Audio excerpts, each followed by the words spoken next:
Got some mood music going on for you guys. So I'm gonna wait for some people to arrive. I'm gonna post the link to a few groups here, and then we'll get this exclusive, exciting award process going in just a sec. We grab the link. And post this. Just listen to the enjoy the Taylor Swift music, which is the theme music of this year's Happy Frogs nomination. While I do this real quick, so.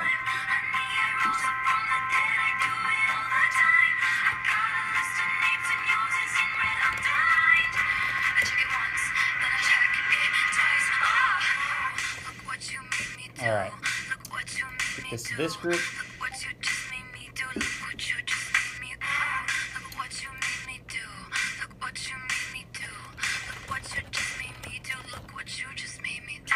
Ooh, we already got 6 people. That's great. All right. My computer's going real slow now, unfortunately. Post it to a few Discords.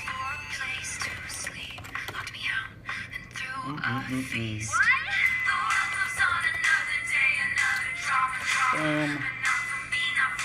And post it to a secret. I got a super secret group, so I got to post it. I'm not even going to show you what it is. And then we'll get going in just a second. This is how you professionally do something, by the way.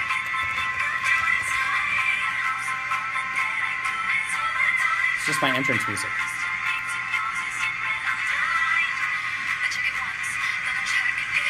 All right.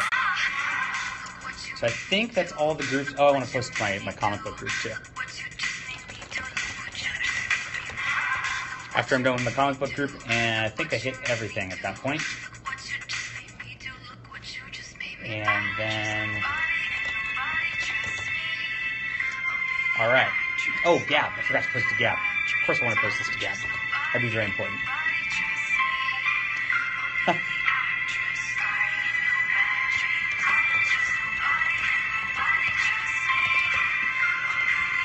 All right.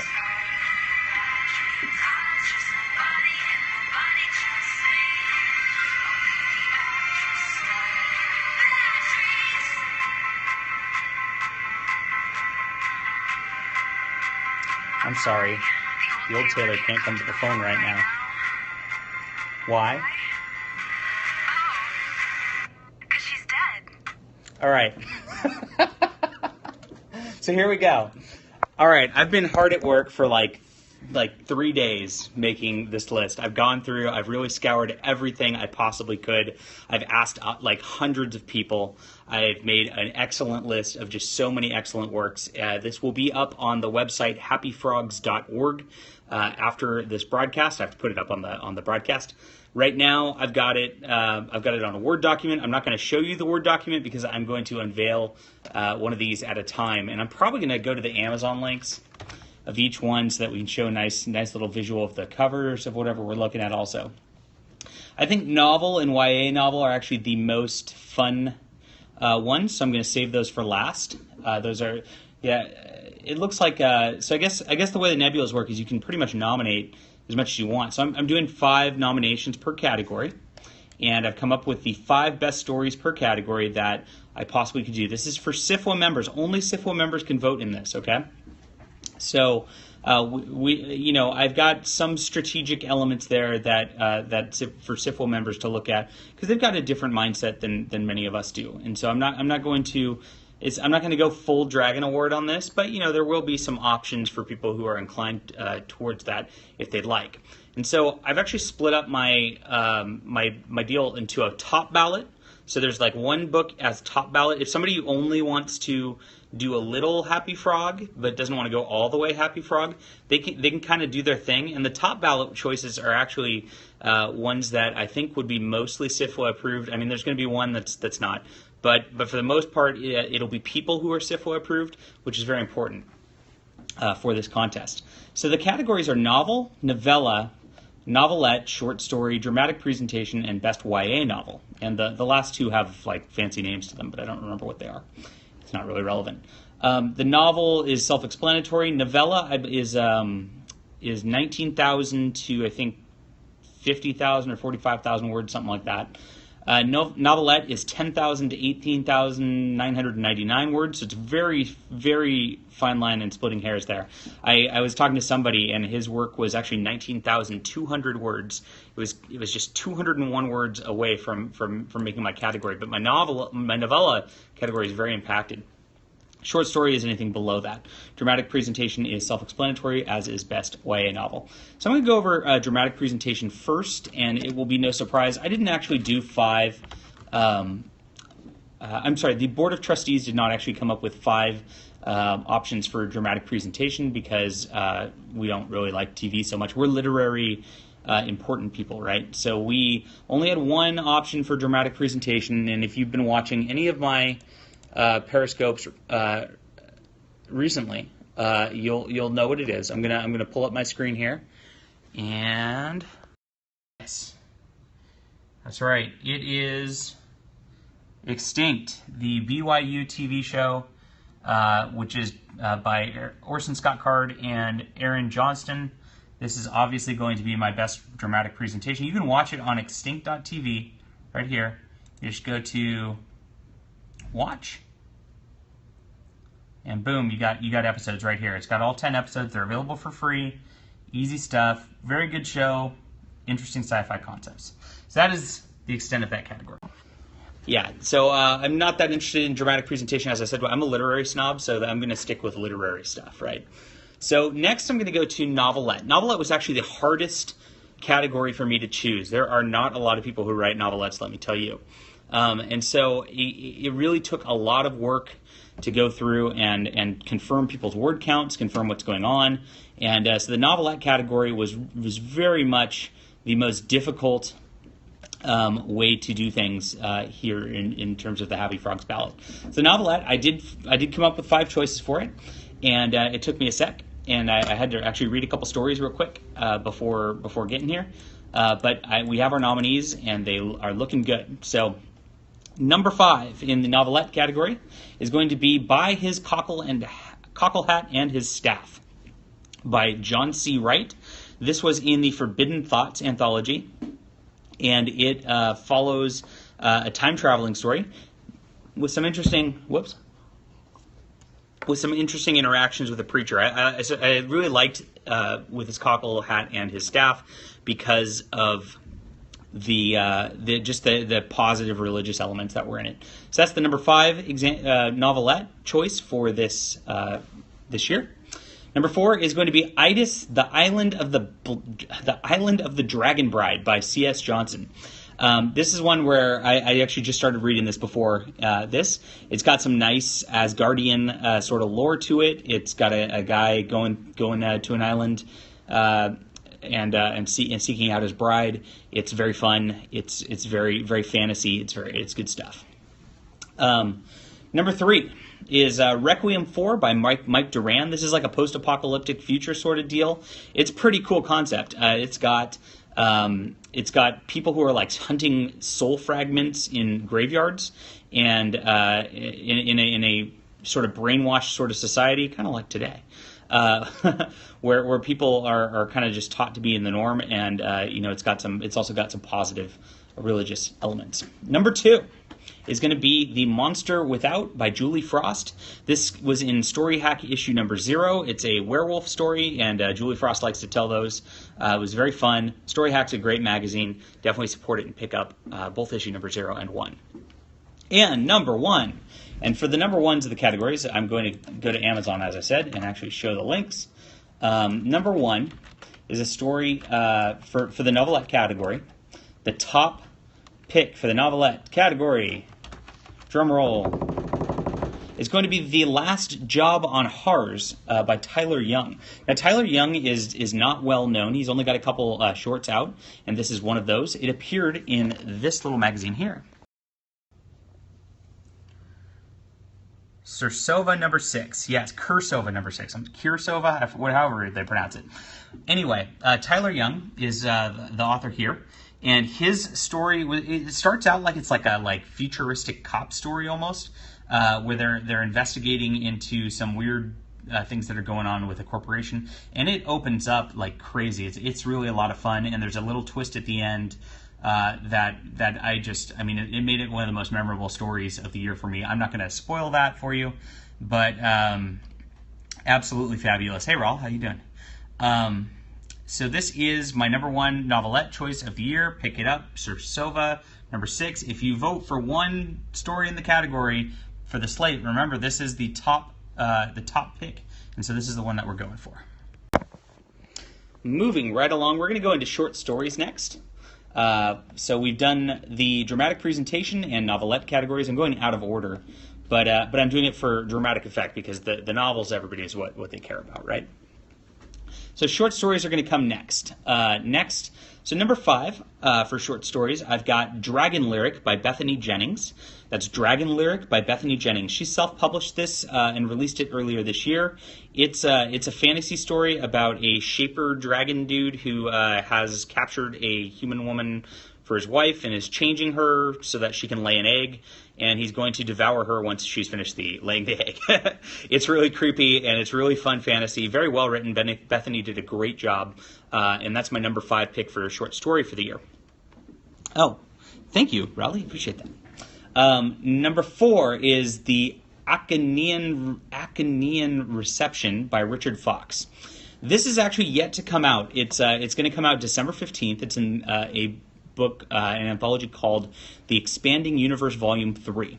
And even though I botched the pronunciation, it's a really good story. So, I got an advance copy of this because I know Richard, and fabulous story. This has a very funny main character who's like fretting about this like merchant space trader prince's wedding. And he's going to marry somebody who's like he's not exactly human, and the guy in charge of it doesn't realize that at first. So he starts to see all this non-human stuff kind of creeping into things, and it gets really weird and really funny. Richard actually bills this as the closest thing you can get to a hentai story in the Nebula Awards. So look for this. It's the Aconian Reception by Richard Fox in the Expanding Universe Volume 3. That's my number 4 pick. Number 3 is St. Lucian's Star by Dawn Witzke. Now, this appeared in Lioness, which is Silver Empire's awesome short story service. They have a slick website, so look up Lioness. It's Lionesse. And they actually deliver a short story to you every week. They'll give you whatever format. It's a nice, beautiful website. You get their whole library of past short stories, and it's just a very slick service. This was one of their early ones that they released. It's about people hunting for a relic known as St. Lucian's Star, and it's a very fun story. Number 2 for short stories is Short Story by Arlen Andrews. Arlen Andrews, there's a lot. Not all of these are pulper I've seen, by the way. These are just stories I've read that I really enjoy. So they could come from anywhere, and you'll see that there will be a lot of surprises shortly. Short Story was very fun. It was from the Freedom's Light anthology that came out at the beginning of the year. Arlen Andrews is probably I don't know. I mean, I've got like a top 3 short story writers who are living and actively producing. Arlen is definitely in that top 3. He sometimes becomes my number 1. He's very close. Arlen's a great writer, and Short Story was probably my favorite. I was going to put one of his on the list, and I had to choose, and I think this one was the most fun that I had out of this year's offerings. He had a lot in 2016, which I found pretty fun also. So, number 1 choice for the short story category. This is a big one, and I'm going to pull up the Amazon listing on it, as I was doing for all the number 1s. Yeah, Freedom's Light was really good. It was underrated. A lot of people didn't look at it, and they should have. So my number 1 is going to be a surprise, but if you followed my blog and you've looked at my reviews, it might not be such a surprise. This one is going to be from the Straight Outta Tombstone anthology. This is an anthology that came out early this year. It's got a lot of good people in it. It came out from Baen Books and is edited by my really good friend David Boop. David Boop is a homie of mine. We hung out at LibertyCon and had a great time. And I loved everything in this anthology. I read it back, front to back, on the flight back, and it was really fun. Larry Correia is not the winner of my short story, as much as his story was very good. However, Jody Lynn Nye, her Trouble in an Hourglass. I love weird westerns, and Jody Lynn Nye basically put together like almost a Doctor Who style Weird West story in this in her Trouble in an Hourglass, where people are running real quick to get out of some trouble, and they end up going back in time and causing more trouble when they do so. So it was super fun. I loved this. I actually, at the time, I was thinking about it, and I'm like, wow, I actually have ideas for sequels and like making this a much bigger thing. It's Trouble in an Hourglass by Jody Lynn Nye. It is by far my favorite short story of the year. Nothing even came close to this. This was so much fun. All right, that was my short story list. And so we've done novelettes, short stories, and dramatic presentation. We're rolling right through.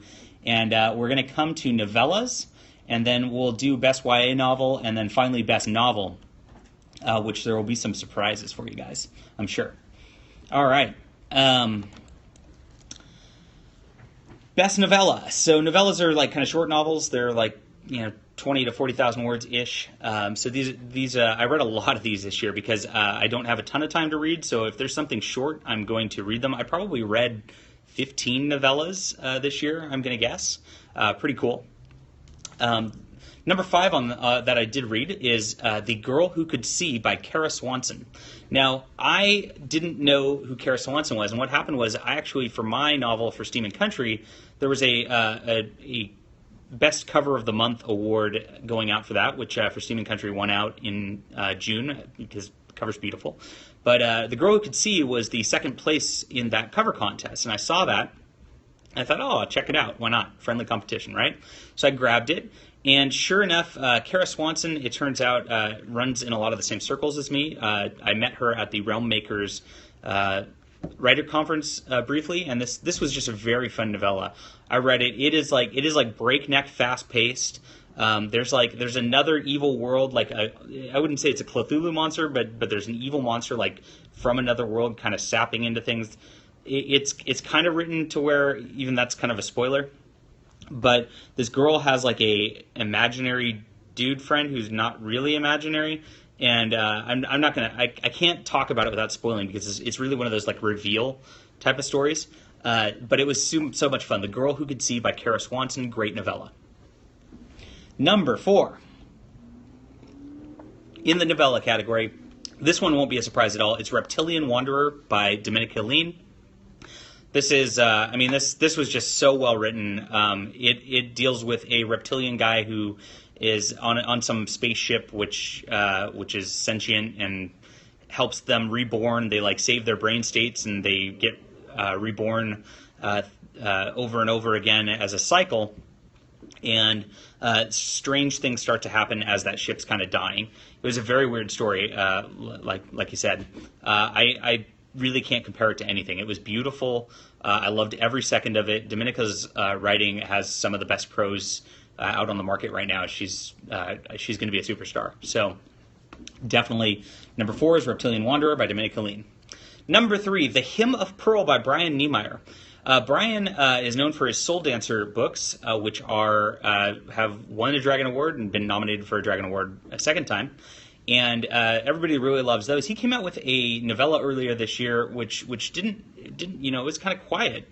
And I read this, and I actually liked it better than his Soul Dancer books. I thought this was very fun. He set up a very fun magical world where it's pretty dark and things are kind of falling apart based on what's going on. And he has this nice prologue which takes place way in the past, and it ties in at the end of the book. It was beautiful. Very well written. Very fun fantasy. I enjoyed it a lot. Number 2 would be my number 1, but you'll know why my number 1 is my number 1 in a sec. But number 2 was my favorite story that I read this year, probably period. It is One Fasted by Laurie Forrest. One Fasted is a prequel to her book, The Black Witch, and One Fasted is about a girl in the past of her story who is kind of on the run as her people are getting invaded by another group. It starts out like there's just like fire raining from the sky, there's dragons flying, it's just super intense combat, and then it evolves like probably 15,000 words into it. It just completely shifts tone and becomes probably one of the best romance stories I've ever read. So it's got everything. It's got a little something for everyone. I loved the writing. It's super fast paced. One Fasted by Laurie Forrest. So we're talking about novellas now, and I'm sure this one's not going to come as a surprise to you as my number one pick for novellas. This one was mentioned to me because people were nominating it for the Nebula Awards already.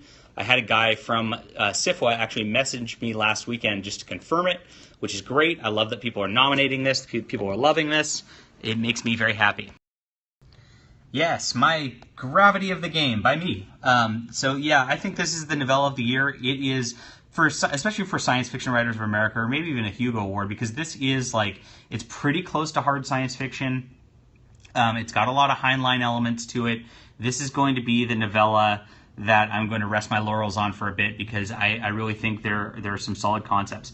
You know, it goes over baseball and space. I don't think really anybody has tackled that subject. It's a very esoteric subject. It goes into socio-political elements. It's extremely diverse. That's very important, right, guys? Hey, Coyote. And so this is, I'm going to say, the novella of the year for what we got here. All right. So we've gone through almost every category at this point. Thank you for sticking with me. I hope we're having fun, and I hope you check out some of these stories when they come up. As I said, I'm going to be posting these on happyfrogs.org when we're done with the broadcast here. My next category, we only have 2 left at this point. We've gone through all of the shorter categories first, as those are a little less exciting, and I wanted to save the excitement for last. We're going to go into Best YA Novel. All right. This is pretty exciting here. Best YA Novel I read a lot of YA novels this year too, as I was doing market research as I was doing my own, which was going to spoil a little bit. But I'm not actually going to put my YA novel as the top pick in this, because I have a better one, I think, that I really want to get accolades. So we're going to talk about this for a sec. All right. Oh, thank you very much, Coyote. All right, so for YA novel, number 5, this is going to be very steampunk heavy, because I'm sorry if you don't like steampunk, but I love steampunk, so, you know, that's what's going to happen with my list. Sorry about that. So number 5 is Umberland by Wendy Spinelli. It's by Scholastic Books. Umberland is her first sequel to her book Everland, and the concept of this is basically Peter Pan reimagined with steampunk instead of magic. So there's this virus going around in the world that's killing all the adults, so that all the kids are running wild, and they're kind of the Peter Pan group. Captain Hook knows that one of the kids has an immunity to it, and they're trying to develop a vaccine, so he comes after him with his cool steampunk stuff. I mean, how can you go wrong with that? It's just fun, right? So I enjoyed the crap out of it. The 3rd book's actually, I think, about to come out, or it's going to come out next year early, and it's just super fun. Umberland is Captain Hook's homeland, which is kind of the Germany of the steampunk universe here. It's really cool. So Wendy Spinelli's Umberland is my number 5 pick for Best YA Novel of the Year. Number 4, another steampunk. Surprise, surprise. It's Awakened by Morgan Bussey. Awakened is book 2. Hers is kind of like a Frankenstein, only not steampunk, but is how she built it. It didn't feel like that much, to be honest. There's a girl, and she's got some powers, and she doesn't know what to do with herself. And it's got a reveal as to how she's kind of a construct later on. And she goes on the run with a dude who's used to be in the police, but kind of is seeing that there's bad things going on. And that's book 1. They get picked up in an airship. Awaken just came out. It's book 2. It concludes it. Book 1 ended in a cliffhanger, and this kind of just picks up the action pace and just goes as a cliffhanger, or to finish off the storyline. I enjoyed it. Excellent steampunk series.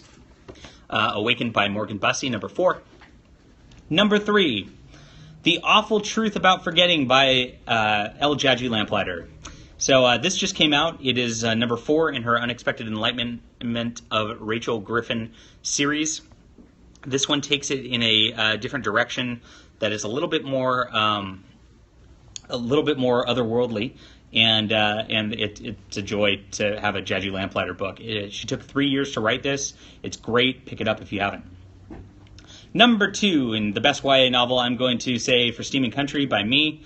I mean, it's a great book. I don't need to say any more about that. I talk about it every day on here. But it was not my number 1. My number 1, because I want this book to win more than anything else, is The Black Witch by Laurie Forrest. The Black Witch is a fantasy book. It's high fantasy. It's got different races from high fantasy, and they're all kind of coming together at this academy. There's a race that the Gardnerians, who are kind of in charge of things, and they were oppressed so bad years before that they finally came into power, and they just started oppressing everybody else. So it shows the cycle of, like, if you're just awful to somebody all the time, it triggers them into, and I don't mean that in the sarcastic way, into becoming awful back. And basically there is a heavy message in it, and it's just basically be nice to each other, which, is a good message. So it's all about just not dehumanizing people, and I really want to put this in front of the SIFWA voters for not dehumanizing people, because it's a good book, and I think it'd be good for that membership to read this.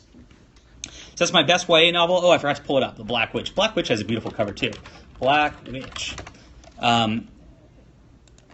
Here we are. It was such a good book. I read this. It's like a 500-page book, and I read it in like a day or two. It was so fast-paced. Here we are, The Black Witch by Laurie Forrest. Look at this. Already 182 reviews, and it just came out in the summer. That's double my book, so she's crushing it. Laurie deserves all the accolades. Fabulous book. And this is my best YA. This is my number 1 YA pick, so if you just do one top pick, this is it. Okay, so now that's everything except for the best novel. So the best novel excludes YA, I guess, because I don't know why, but YA has been shifted into a different genre, even though I don't understand the difference between YA and other books at this point. It doesn't make sense. But we've got it. Best novel's the most exciting part, the one that everybody cares about, the one that everybody wants to win. So, number 5 for best novel for the Happy Frogs slate is Cold Welcome by Elizabeth Moon. Cold Welcome is a sort of off-tick of her Vada's War series. I loved her Vada's War series so much, and I was so happy to see her return to it. I think it's been like 10 years, something like that. I need more water because I've been talking so much, so we're gonna step up real quick. But Vada is a wonderful character, and I think Elizabeth Moon is one of the best writers just from a character. YA is just another marketing player, right? I think she's one of the best character writers in all of genre fiction. She just dials into the character element, and really, it's just an excuse for more awards and more whatever. So it's fine. It's fine. But yes, Cold Welcome by Elizabeth Moon is my number 5. I enjoyed her take here. A lot of people were talking. It's really different than the Vada's War series. So I would definitely read those first and kind of get into this if you haven't read that already. But this takes it off in a very different direction. But I enjoyed it. Number 4 is going to be Galaxy's Edge Legionnaire by Nick Cole and Jason Anspach. It's no surprise that this made my list. This is one of the hottest freaking series, period, in all of science fiction. Galaxy's Edge Legionnaire was the start of that. It just drops you right in the middle of a combat zone, and it just takes off as you got some nice Stormtrooper-style Space Marines fighting. So, great book. Number 3 Number 3 on my novel list is going to be Richard Paolinelli's Escaping Infinity. There is for a lot of people who follow me regularly and follow Richard, you kind of know that there's some history here with the Nebula Award, so I want to make sure this gets on the ballot. 1, because it'd be fun, but 2, great book. It definitely is Twilight Zone. It's like a Twilight Zone movie in a book, and he killed it. I loved it, every minute of it. So, number 3 for my best novel choice is Richard Palinelli's Escaping Infinity. Number 2 for the best novel is going to be Richard Fox's Iron Dragoon. So this is the military science fiction Dragon Award winner. Richard Fox just crushed it. Everybody loves this book. Everybody loves his series. I've been reading so much Richard Fox lately. That's just what I've been doing. But it is very much he does a very good sort of Space Marine setup. But he has a nice cast of characters, and his books read like movies. I mean, these should be movies also. I don't know why they're not yet, but great stuff. So, what will surprise you though is my number 1. Are there any guesses for my number 1 top novel for the year? What do you think, guys? I would love to see you guess this before I put this up. Any takers? I don't know how long the lag is between comments and my questions here, so we'll find that out shortly too if there are any guesses. No guesses, huh? All right. Then we're going to go to top novel. All right. My top novel is going to be The Guns Above by Robin Bennis. This is a steampunk novel, and most steampunk novels are YA novels, and this one is not. It is just a gritty, action-packed war novel, and it just kicks butt all the way through. Very vivid descriptions of airship battles. And very dangerous airship battles. Obviously, you're up in the air, and everything's very dangerous and amplified big in this book. I thought it was fabulous. I loved the pacing of it. I loved the main character, Josette, who I thought it was just a great job, really developing this character into somebody who wasn't sure about leadership into leadership, and I enjoyed it. I can't wait for the next book in this series. So, yes, the number 1 top ballot novel for the Nebula Awards is going to be The Guns Above by Robin Bennis. So that is my list for the Happy Frogs for the SIF1 Nebula Awards for 2017. We finished this up, 32 minutes. There we go. This whole list will be on my website. I've got hyperlinks ready for the top of each category. I don't know that I'm going to do them for all of them just because I'm lazy and I want to get to actual writing. So thank you for joining me. Please consider picking up For Steam and Country and Gravity of the Game on Amazon. Those are my books, and I'll have a bit more next year for you. So yeah, check these out as well. It's happyfrogs.org for your Nebula ballot needs. These are the best of the best that came out this year. So please consider voting for these. Talk to you guys soon.